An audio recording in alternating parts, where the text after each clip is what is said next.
नमस्कार, मैं हूं शैलेंद्र सिंह और आप देख रहे हैं हमारा YouTube चैनल शब्द शैलेंद्र सिंह।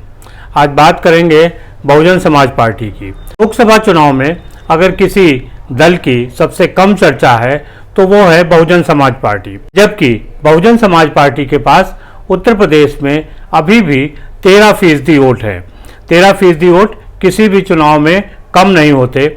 वो भले ही अपनी सीट न निकाल पाए, तो चुनाव का गणित है उसको बनाने और बिगाड़ने दोनों की क्षमता उन वोटों में होती है। बावजूद इसके बहुजन समाज पार्टी और मायावती को बहुत ही काम करके आंका जा रहा है। उसकी एक सबसे बड़ी वजह यह है कि मायावती मीडिया के साथ इंटरेक्ट नहीं करती हैं, उनके लोग मीडिया में बात नहीं करते हैं और सोशल मीडिया पर भी उनका बहुत प्रचार नहीं होता है। बावजूद इसके बहुजन समाज पार्टी इन लोकसभा चुनाव में बहुत ही धीरे धीरे, जैसे उनका चुनाव चिन्ह हाथी है, तो उसी तरीके से जैसे हाथी चलता है वैसे ही धीरे धीरे बहुजन समाज पार्टी भी अपना काम कर रही है। बहुजन समाज पार्टी ने पिछले कुछ सालों में कई प्रयोग किए और उससे उसे लगा कि जो लाभ होना चाहिए था वो नहीं हुआ। खास तौर से 2007 के बाद जब बहुजन समाज पार्टी में ब्राह्मण दलित ट्रेनिंग बनाई गई, उसके बाद बहुजन समाज पार्टी सत्ता में आई, लेकिन वहाँ से जब सत्ता से गिरी उसके बाद लगातार बहुजन समाज पार्टी का जनाधार घटता रहा। 2019 में जब समाजवादी पार्टी के साथ लोकसभा चुनाव में बहुजन समाज पार्टी का गठबंधन हुआ तो उनको 10 सीटें मिली, लेकिन उस चुनाव में भी बहुजन समाज पार्टी को कई तरीके से नुकसान भी हुआ। लिहाजा चुनाव बाद समाजवादी पार्टी और बहुजन समाज पार्टी दोनों अलग अलग हो गए।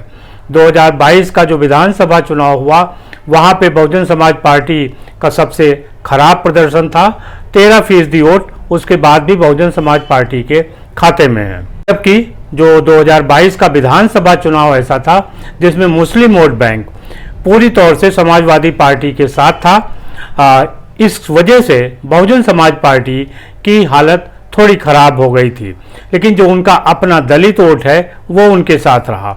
और अब बहुजन समाज पार्टी और मायावती को ये बात समझ आ गई है कि उनको अपने बेस वोट दलित वोट की तरफ ध्यान देना चाहिए। लिहाजा 2007 में जब सोशल इंजीनियरिंग हुई थी उस समय एक नया नारा दिया गया था, सर्वजन हिताय सर्वजन सुखाय। 40 साल पहले जब बहुजन समाज पार्टी बनी थी उस समय काशीराम ने एक नारा दिया था कि वोट हमारा राज तुम्हारा नहीं चलेगा, और इसके साथ ही साथ उन्होंने उस आंदोलन को आगे बढ़ाया था जिसमें बहुजन हिताय और बहुजन सुखाय की बात की जाती थी।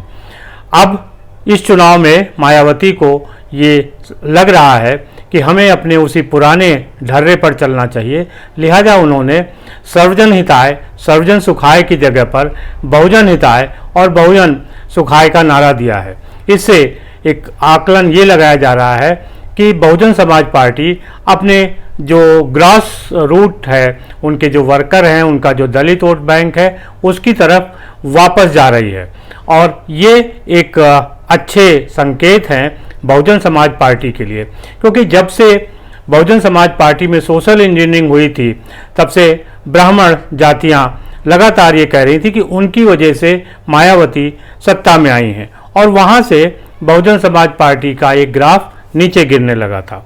बहुजन समाज पार्टी का जो वोटर था उसके साथ तालमेल बैठाना संभव नहीं हो पा रहा था।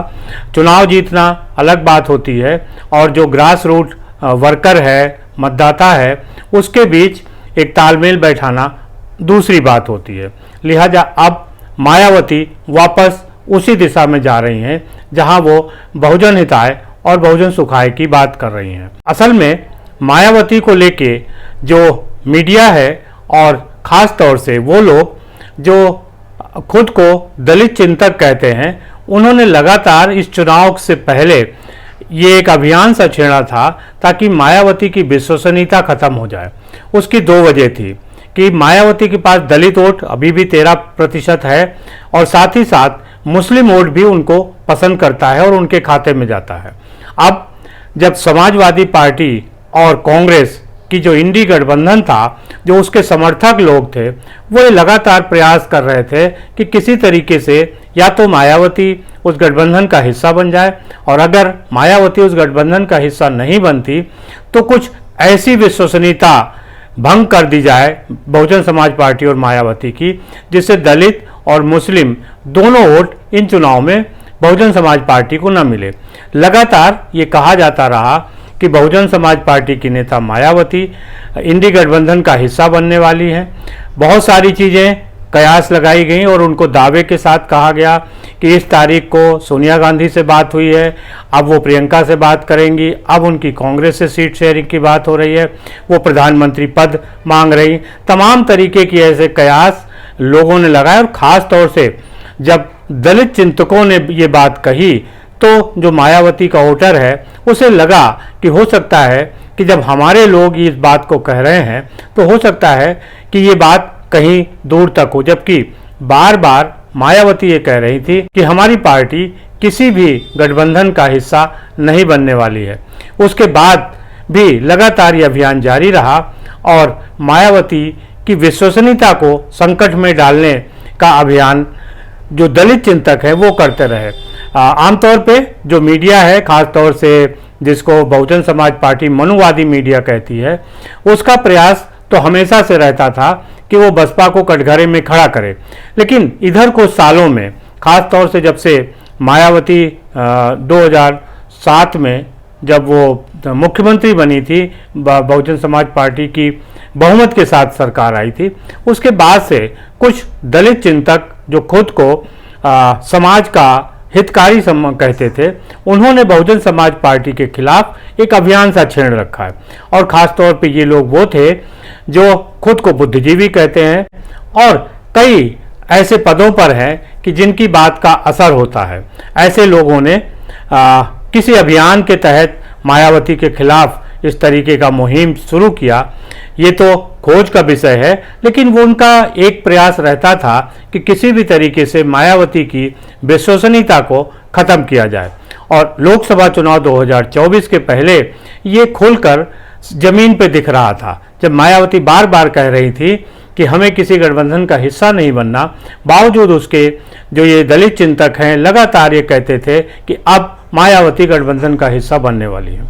असल में उनको इस बात की चिंता थी कि जो दलित और मुस्लिम वोट है वो कहीं मायावती और बहुजन समाज पार्टी को न चला जाए, जिससे कांग्रेस और समाजवादी पार्टी की हार हो जाए। एक और आरोप मायावती पर इसी अभियान के तहत लगाया गया कि वो भारतीय जनता पार्टी की बी टीम है। हालांकि इस अभियान में कोई सच्चाई नहीं है। मायावती और भारतीय जनता पार्टी का जो साथ था वो खुला था।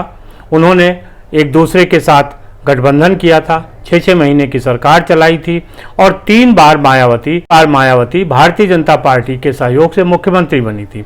ऐसे में उनके जो रिश्ते थे उनमें कोई दुराव छिपाव नहीं था। मायावती जो भी समर्थन की बात करती थी, मायावती जब भी भाजपा के साथ कोई बात करती थी तो वो खुले मंच पे करती थी।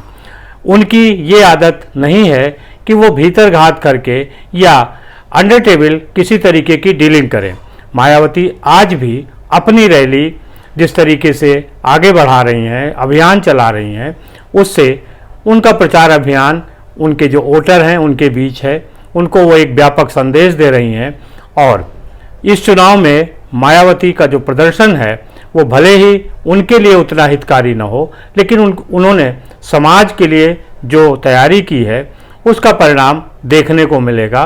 खास तौर से जो उत्तर प्रदेश के विधानसभा चुनाव होंगे 2027 में, उसमें आपको मायावती की जो रणनीति है वो सफल होते दिखेगी। इन लोकसभा चुनाव में मायावती ने अपने लोगों को जो दलित समाज के हैं उनको ज़्यादा से ज़्यादा टिकट दिए हैं, जिससे वो आगे बढ़ सके और बहुजन समाज पार्टी की ज़मीन को मजबूत कर सकें।